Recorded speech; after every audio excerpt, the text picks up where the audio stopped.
Good day, creative geniuses. Welcome. I am Reverend Suzanne Grace Raleigh, Spiritual Director here at the Foothill Center for Spiritual Living. And I am going to today repeat the talk that I did yesterday at the Foothill Center because the recording of it was really hard to hear. We had to have a fan on because it was so hot in the room. And I had a couple people come up to me afterwards and say, that was a really good talk, but I was distracted by how hot I was. And I thought it was a really good talk too. So I'm just going to redo the talk right now and have it on our YouTube page as well. So my talk title was Got Freedom. And we just celebrated the 4th of July in the United States, right? Which is a chance to embrace a vision of freedom, justice, equity, respect, and stewardship of not only our country, but I believe of the world and the planet. So the definition of freedom is the power or right to act, speak, or think as one wants without hindrance or restraint. It's also about liberty.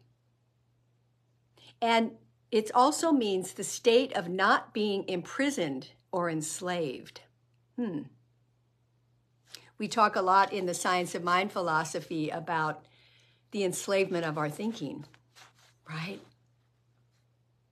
So I believe we have the responsibility, opportunity, and authority to create a world in which everyone has the opportunity to thrive, right? So the Science of Mind is considered a liberation theology or philosophy because it reminds us of our inherent freedom when we recognize the divine God power within us. We get to stand in the awareness of a greater expression of ourselves every time we remember that. Oh yeah, there's a divine pattern of perfection within me. Our founder, Ernest Holmes, said, "The spirit within you is free. You are not bound by the patterns of yesterday. Know, K-N-O-W, that the Spirit of the Lord is with you, and the glory of the Lord is around you." Yeah. Affirm with me, the Spirit within me is free. The Spirit within me is free. Let's say that again. The Spirit within me is free. Freedom is made manifest through our thoughts, our words, and our actions. So, can we condition our mind to accept a greater good for ourselves and others? It's up to you, right? So I came across a beautiful reading from author Sarah Bessey called Imagine Something Better. And I've talked a lot about the importance of using our imagination. It's a pearl of great price in the mind. And she says, the need to be for something good, not merely against what is wrong. And we know Ernest Holmes said that too, be for something and against nothing. He said it a little bit differently. So she says, imagine and contending for what you hope in this world can be one of the hardest and kindest paths. In the midst of all this, don't forget to imagine something better. Don't forget to dream of what could be possible. And don't forget to live into those hopes with faithfulness. Move in that direction, especially when all you know is not this. So she says, if it helps, sometimes I've thought of this as a rhythm of turning away and then turning toward, almost like a beautiful dance. We turn away from those things we're against and toward the hopeful future that we imagine.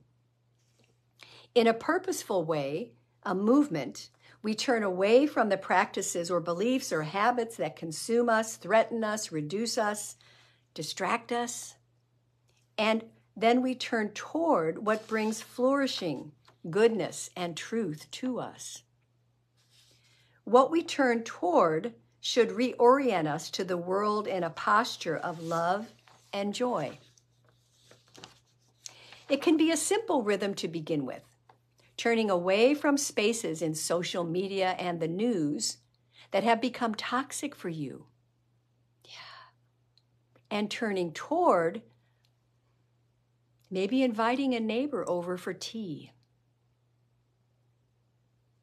Turning away from voices that bring shame and guilt to you or others, and turning toward voices that preach freedom, wholeness, and love.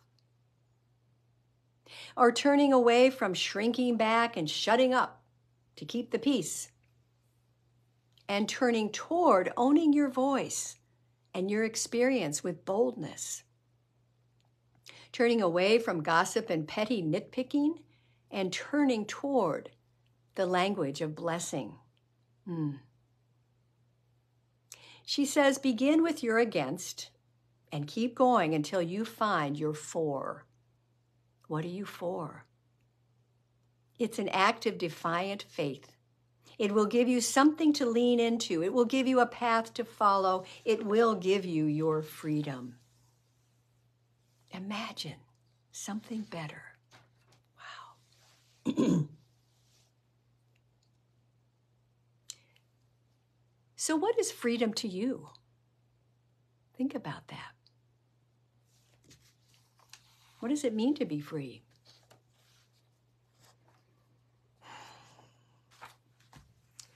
One of my famous Ernest Holmes book is Living the Science of Mind. And he has a wonderful essay on this on page 169, those of you that have the book, called You Have Dominion. We don't use that word a whole lot in our vocabulary these days. It's kind of an old-fashioned word, dominion, right? So Ernest Holmes, with an understanding of this science, the science of mind, fear should disappear. And with direct application of this principle to your problems, you will discover that they will begin to seem less insistent. He says, begin to act as though you already had dominion over negativity, as though all fear were a phantom, and as though everything you have been afraid of were unreal. Declare the truth with a capital T by saying there's nothing to be afraid of, that you no longer entertain any images of fear, that good is the only power there is, that this good, which is the only power there is now operating in your life. Claim it. Yeah. Know, K-N-O-W, that good is omnipotent. Know that the truth instantly, effectively, and permanently destroys every fear and every effect of fear. And the next part I'm going to invite you to say with me in the first person as an affirmation. So repeat after me. I am governed by infinite intelligence. I am directed by divine guidance. I am compelled to think and act constructively. Everything I do, say, or think carries with it a divine authority. Breathe those in. Wow. That just makes me sit up straighter. Divine authority. We each have it. Are we using it? He says finally, freedom already exists. But your freedom is in your own thought. It's not enough to say God is free, which of course is a true statement, but this statement must be made personal. The freedom of God is my freedom. The power of God is my power. The presence of God is in me. The mind of God is my mind, and the strength of God is my strength, and the joy of God is my joy. I take dominion. Oh. What a beautiful, beautiful reminder. You know, I've been a religious scientist for over 25 years, studying the science of mind. And I'm amazed at how I keep learning and keep growing and evolving in my consciousness. It's never done. I'm grateful, grateful, grateful for this study that I've been doing. And I have to say, I just discovered, I can't believe this, my Science of Mind textbook. You know, Ernest Holmes wrote the textbook in 1938.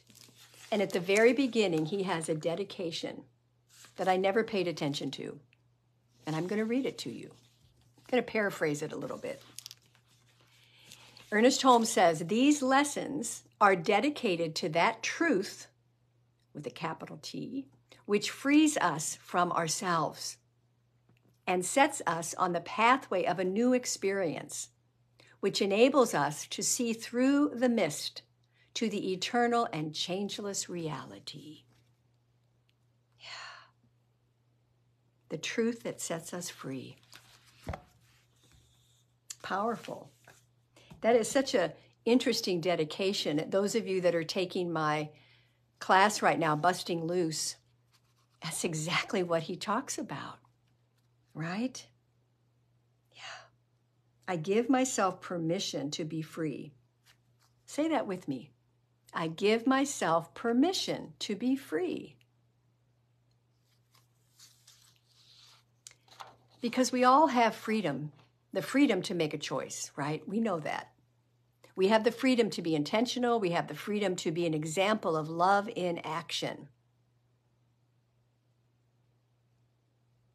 Have you ever worn the chains of misery, dysfunction, unhappiness?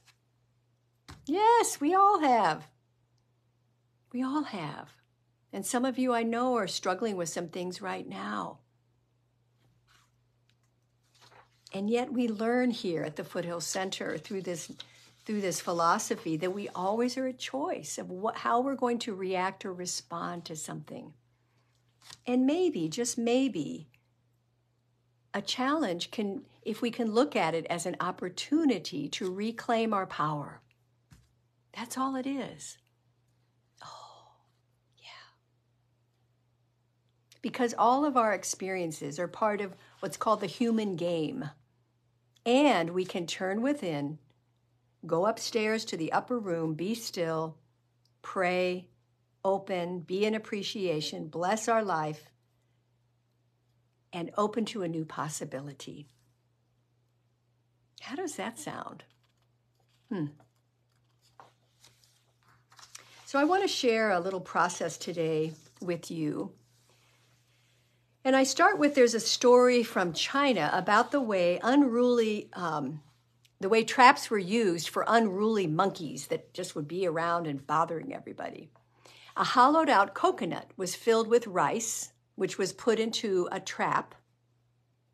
And it was put into a trap with an opening the size of the monkey's hand to reach in.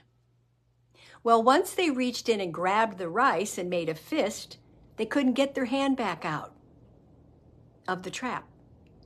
So as long as the monkey retained its grip, it was a prisoner. And yet if it let go, it was free. Got the picture? So what's the grip in your life that keeps you from opening and being free? What are you really holding on to that's just not serving you? Take a breath. So we're going to do a little process around that today. So I invite you to feel your feet on Mother Earth if you're not driving. And gently close your eyes if it's comfortable and drop from your busy, busy thinking mind into your feeling heart. Take a deep breath in and a nice exhale. And relax your shoulders.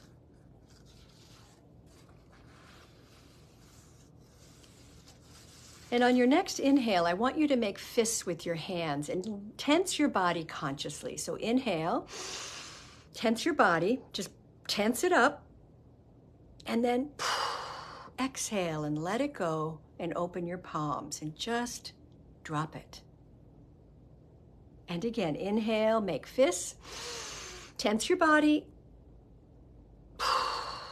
and exhale and relax and open your hands. Let it go. Very good. One more time. Inhale, make a fist, tense your shoulders. Let it go. Exhale. Open and relax your hands.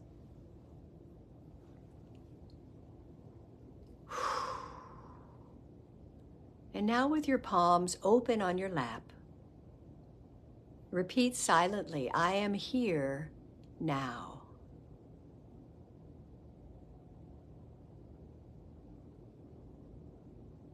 And breathe. And now repeat silently, I am here.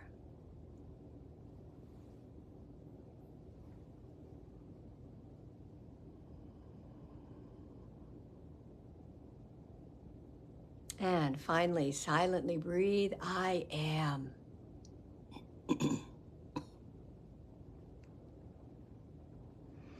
I am. And in this open I am, I invite you to clear the screen of your mind. As if you have an eraser and you're just clearing it off. And now imagine and see the word free on the screen of your mind. F-R-E-E.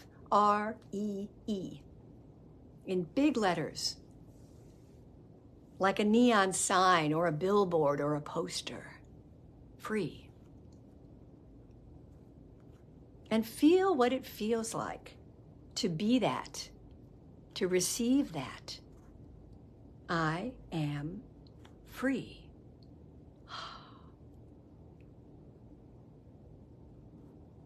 Be with the possibilities of what that means for you. Just stay open for a moment. I am free.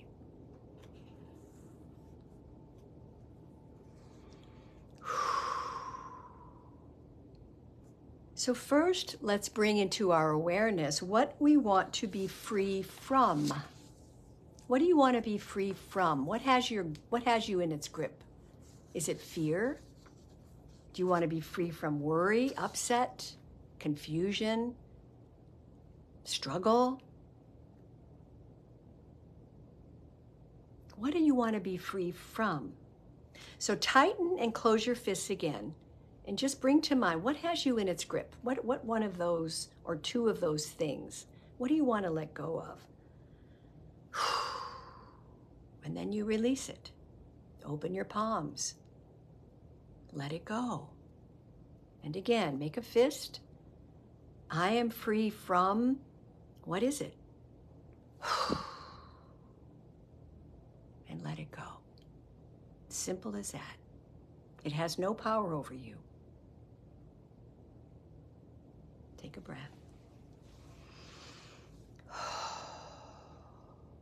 And you can do this as many times as you need to let go.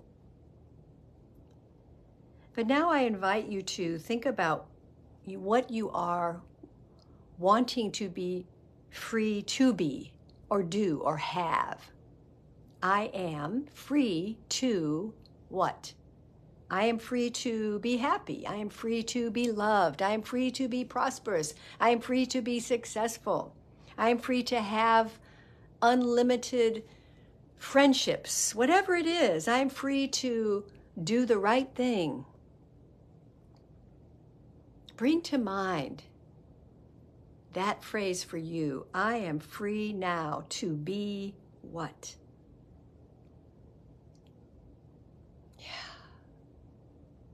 Just pick one that just lights you up and keep repeating it to yourself. I am free to be whatever it is, successful, happy, healthy, whole. Just keep repeating it in your mind. Open palms. And feel the potential of that freedom. Feel what it feels like. Yes. You are that right now.